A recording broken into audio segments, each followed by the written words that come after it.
हमें petrol diesel का उपयोग कम करना होगा। शहरों में जहां मेट्रो है वहां हम तय करें कि हम मेट्रो का ही उपयोग करेंगे।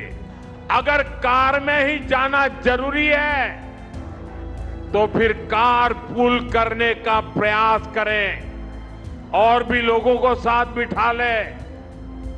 अगर हमें कहीं सामान भेजना हो तो कोशिश करनी है कि वह ज्यादा से ज्यादा रेलवे गुड्स के जो ट्रेन होती है रेलवे की सर्विसेज से भेजें कि साल भर तक घर में कोई भी फंक्शन हो, कोई भी कार्यक्रम हो, हम सोने के गहने नहीं खरीदेंगे। मैं देश की अदालतों से भी आग्रह करूंगा कि ऐसी स्थिति आने पर देश हित में हमें कोई ना कोई रास्ता निकालने की तरफ बढ़ना चाहिए। अगर हम तेल खाना कम करें ना तो भी वो देशभक्ति का बहुत बड़ा काम है। वोकल फॉर लोकल के मंत्र को लेकर चले। हम मेड इन इंडिया चीजें खरीदकर भी विदेशी मुद्रा बचा सकते हैं। नमस्कार, मेरा नाम आलोक है। आप लाइव स्ट्रीज देख रहे हैं। देश के प्रधानमंत्री नरेंद्र मोदी ने एक बड़ा ऐलान कर दिया है। देखिए, एक बड़ी बात कही है, देश की जनता से आह्वान किया है कि वो पेट्रोल डीजल की खपत कम करें। ये बड़ी बात है। देखिए, आज तारीख हो गई 10 मई 2026 और प्रधानमंत्री नरेंद्र मोदी ने इशारों में कहा है कि अब पेट्रोल डीजल की खपत को कम करना होगा। जो मेट्रो शहर में रहते हैं, जहां मेट्रो का परिचालन होता है, वो मेट्रो में चलें। यहां तक कि सोना नहीं खरीदना है, गोल्ड सोना, जहां फंक्शन हो रहे हैं किसी घर में, और अभी तत्काल 1 साल तक आपको इससे बचना है। 1 साल तक अभी आपको सोना नहीं खरीदना है, पेट्रोल डीजल की खपत कम करना है। क्या पेट्रोल डीजल के दाम बहुत बढ़ने वाले हैं? क्या बहुत ज्यादा बढ़ने वाले हैं? देखिए, जिस तरह से विश्व में हालात हैं, अमेरिका और ईरान के बीच में युद्ध चल रहा है, कई महीने हो गए लेकिन युद्ध समाप्त होने का नाम नहीं ले रहा है। तो ऐसे में इस बढ़ती हुई तेल की किरकिरी ने कई देशों को चिंता में डाल दिया है। कई देशों में पेट्रोल के दाम बहुत बढ़ गए हैं, बढ़े नहीं, बहुत बढ़ गए हैं। अब ऐसे में क्या भारत देश में भी पेट्रोल डीजल के दाम बहुत बढ़ेंगे? वो कह रहे हैं कोई सामान भी भेजना हो तो ट्रेन से भेजिए। प्रधानमंत्री नरेंद्र मोदी की पूरी बात आपको सुनाते हैं। सोना नहीं खरीदना है। देख, आपातकालीन स्थिति में देश को लोग सोना दान करते थे, दान करने की बात नहीं है, लेकिन फिलहाल आपको अभी सोना नहीं खरीदना है। प्रधानमंत्री नरेंद्र मोदी क्या कर रहे हैं, उनकी पूरी बात सुनवाते हैं। साथियों, आज भारत तेजी से विकसित होने के लक्ष्य की तरफ आगे बढ़ रहा है, लेकिन इस समय भारत कई विराट चुनौतियों का मुकाबला भी कर रहा है। साथियों, कोरोना काल के दौरान ही दुनिया सप्लाई चेन के बहुत बड़े संकट से गिर गई थी। कोविड के बाद यूक्रेन में युद्ध शुरू हो गया, उसने दुनिया की परेशानियां और बढ़ा दी। फूड, फ्यूल, फर्टिलाइजर, इन तीनों चीजों पर गंभीर प्रभाव पड़ा। बीते 5-6 वर्षों में इस संकट से निपटने के लिए हमारी सरकार निरंतर प्रयास कर रही है। आपको याद होगा, उस समय और आज भी फर्टिलाइजर की एक एक बोरी दुनिया में 3-3 हजार रुपये में बिक रही थी। एक बोरी का 3,000 रुपया। कितना? आप बताएंगे एक बोरी का कितना? आंकड़ा नहीं, बोलिए मुंह से। 3,000 रुपया एक बोरी का। कितना? एक बोरी का कितना? एक बोरी का कितना? और भारत के किसानों को वही खाद की बोरी 300 से भी कम रुपये में दी जा रही है। 3,000 के सामने 300 रुपये में सप्लाई चेन की इन मुश्किलों के बीच पिछले 2 महीने से हमारे पड़ोस में ही इतना बड़ा युद्ध चल रहा है। इसका असर पूरी दुनिया पर पड़ा है और भारत पर तो और भी गंभीर असर हुआ है। साथियों, भारत के पास बड़े बड़े तेल के कुएं नहीं है। हमें अपनी जरूरत का पेट्रोल, डीजल, गैस, ये सब बहुत बड़ी मात्रा में दुनिया के दूसरे देशों से, बाहर से मंगाना पड़ता है। युद्ध की वजह से पूरी दुनिया में पेट्रोल, डीजल, गैस और फर्टिलाइजर के दाम बहुत अधिक बढ़ चुके हैं, आसमान को भी पार कर गए हैं। अड़ोस पड़ोस में देशों में क्या हाल है वो तो अखबारों में आता है। भारत सरकार इस युद्ध के पिछले 2 महीनों से देशवासियों को इस संकट से बचाने के लिए लगातार प्रयास कर रही है। नागरिकों पर बोझ न पड़े, इसके लिए सरकार सारा बोझ सरकार खुद अपने कंधे पर उठा रही है। लेकिन साथियों, जब सप्लाई चेन पर संकट लगातार बना रहे तो हम कितने भी उपाय कर लें, मुश्किलें बढ़ती ही जाती है। इसलिए अब देश को सर्वोपरि रखते हुए, मां भारती को सर्वोपरि रखते हुए हमें एकजुट होकर के लड़ना होगा। हमें याद रखना है, देश के लिए मरना ही सिर्फ देशभक्ति नहीं होती है। देश के लिए जीना और देश के प्रति अपने कर्तव्यों को निभाना, वो भी देशभक्ति होती है। इसलिए वैश्विक संकट के इस समय में हमें कर्तव्यों को सर्वोपरि रखते हुए कुछ संकल्प लेने होंगे और उन संकल्पों को पूरे समर्पण भाव से पूरा करना होगा। जैसे एक बड़ा संकल्प है पेट्रोल डीजल का संयम से इस्तेमाल करना। साथियों, हमें पेट्रोल डीजल का उपयोग कम करना होगा।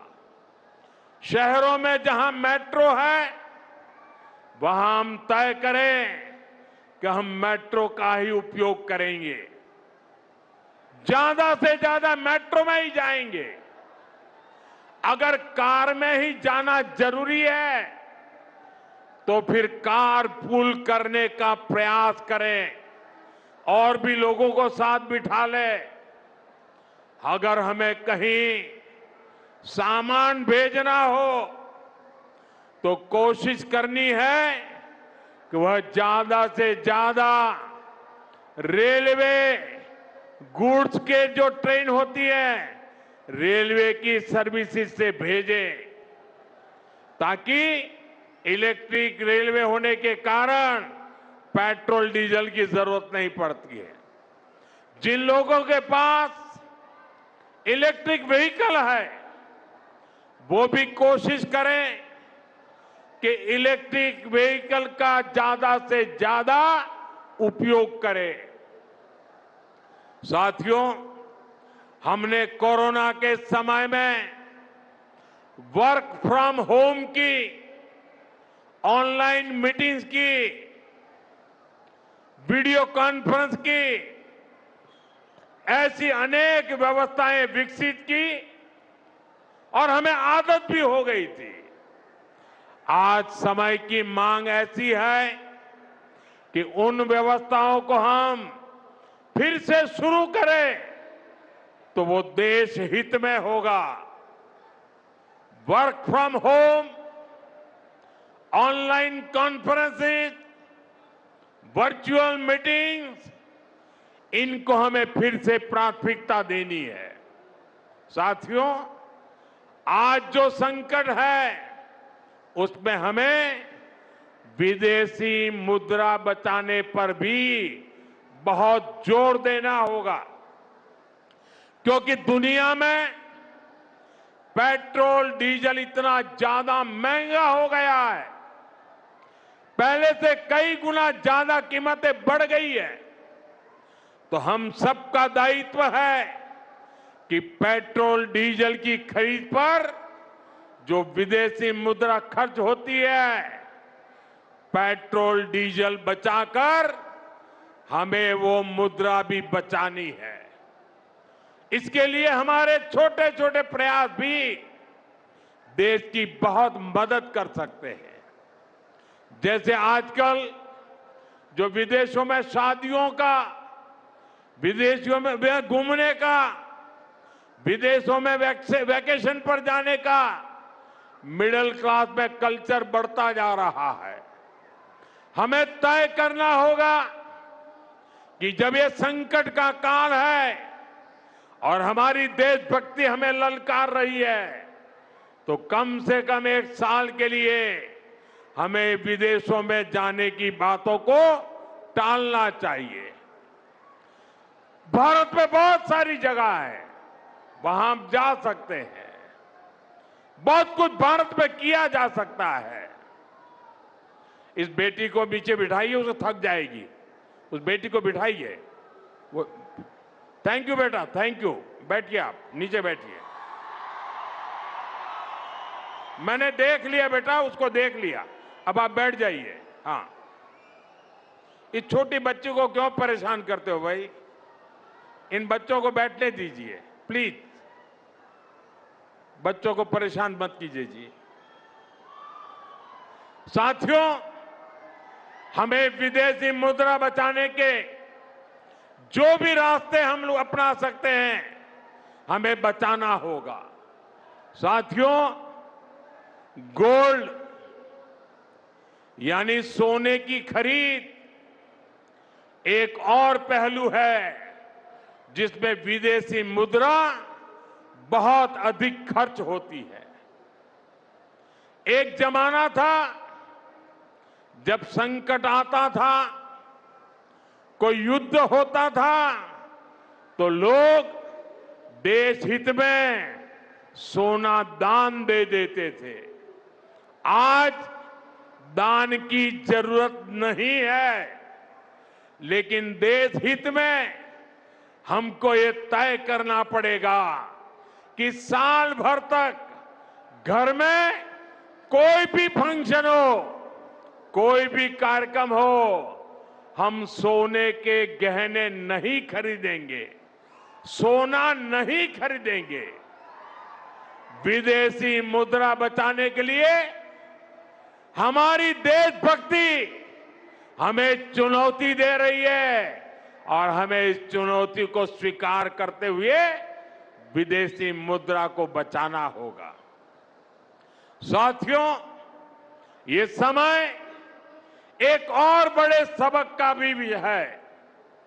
एक समय था जब हम कॉपर एक्सपोर्ट करते थे, लेकिन आज भारत के सामने स्थिति ऐसी बन गई कि अब हमें कॉपर को भी इंपोर्ट करना पड़ता है। हमारे देश में हड़तालें करवाकर कॉपर प्लांट्स को ठप करवा दिया गया और अब हालत ये हो गई कि हमें कॉपर बाहर से मंगाना पड़ता है और उसमें विदेशी मुद्रा खर्च होती है। इसलिए मैं ऐसे सभी श्रमिक समूह मजदूर संगठनों से भी कहूंगा कि हमें ऐसी बातों का जरूर ध्यान रखना चाहिए।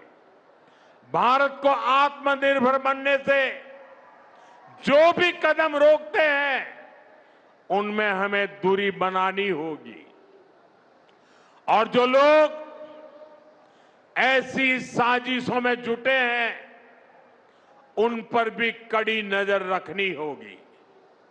मैं देश की अदालतों से भी आग्रह करूंगा कि ऐसी स्थिति आने पर देश हित में हमें कोई ना कोई रास्ता निकालने की तरफ बढ़ना चाहिए। साथियों, ऐसे ही खाने के तेल का भी है। इसके आयात के लिए भी बहुत बड़ी मात्रा में हमें विदेशी मुद्रा खर्च करनी पड़ती है। हर परिवार अगर खाने के तेल में खाने का तेल का जो उपयोग करता है, अगर वो कुछ कमी करे, मैंने बार बार कहा है 10% कम करो। अगर हम तेल खाना कम करें ना, तो भी वो देशभक्ति का बहुत बड़ा काम है। आप देश सेवा में योगदान दे सकते हैं और इससे देश सेवा भी होगी और देह सेवा भी होगी। इससे देश के खजाने का स्वास्थ्य भी सुधरेगा और परिवार के हर सदस्य का स्वास्थ्य भी अच्छा रहेगा। साथियों, विदेशी मुद्रा की खपत वाला एक और सेक्टर हमारी खेती है। हम बहुत बड़ी मात्रा में बाहर से केमिकल फर्टिलाइजर इंपोर्ट करते हैं। केमिकल फर्टिलाइजर खेती के कारण हमारी धरती मां को बहुत पीड़ा हो रही है। हमारे खेत बर्बाद हो रहे हैं। अगर आज हम अपने खेत को नहीं बचाएंगे तो भविष्य में फसलों पर भी खतरा आ जाएगा। इसलिए बहुत जरूरी है कि हम केमिकल फर्टिलाइजर की खपत 25%, 30%, 40%, 50% उसको घटाए, आधी कर दें और हम उसके साथ साथ नेचुरल फार्मिंग की तरफ बढ़ें। हम फर्टिलाइजर का उपयोग कम करके विदेशी मुद्रा भी बचा सकते हैं और साथ साथ अपने खेत को बचा सकते हैं, हमारी ये धरती मां को बचा सकते हैं। और यह हमें करना ही होगा। आज वैश्विक संकटों से जो चुनौतियां आई है, हमें उन चुनौतियों को परास्त करना होगा। साथियों, भारत सरकार खेतों में डीजल पंप की जगह सोलर पंप की योजना चला रही है। हम खेतों में डीजल पंप की जगह सोलर पंप का उपयोग करने का जोर देना होगा। मैं कोविड काल में भी आग्रह करता था कि हम स्थानीय चीजें खरीदें, वोकल फॉर लोकल के मंत्र को लेकर चले। हम मेड इन इंडिया चीजें खरीदकर भी विदेशी मुद्रा बचा सकते हैं। तो प्रधानमंत्री की पूरी बात आपने सुनी है। देखिए, जिस तरह से उन्होंने देश के लोगों से आह्वान किया है, आग्रह किया है, आपने सुना है। आने वाले समय में क्या कुछ कड़े फैसले भी लिए जाएंगे। इसी हफ्ते जो कैबिनेट की मीटिंग होगी केंद्र सरकार की, नरेंद्र मोदी की अध्यक्षता में, क्या उसमें कुछ कड़े निर्णय लिए जाएंगे? क्या पेट्रोल डीजल के दाम बहुत बढ़ने वाले हैं? एक बड़ा इशारा, एक बड़ा संकेत प्रधानमंत्री नरेंद्र मोदी ने जो मंच से कहा है, वो लोग सुन रहे हैं, समझ रहे हैं और खास करके जो व्यापारी हैं उन्हें भी एक बड़ा झटका लगा है। लोग सोना नहीं खरीदेंगे, अपील कर रहे हैं प्रधानमंत्री। पेट्रोल डीजल की बचत करें, एक कार में ही सवार होकर अगर 3-4 लोग हैं तो ऑफिस जाएं, मेट्रो का इस्तेमाल करें। आप समझ रहे हैं नरेंद्र मोदी के कहने का अर्थ क्या है, कितनी दूर तक इसका मतलब निकाला जा रहा है। हमारे चैनल को सब्सक्राइब कर लें, साथ साथ फेसबुक पेज भी लाइक करें। धन्यवाद।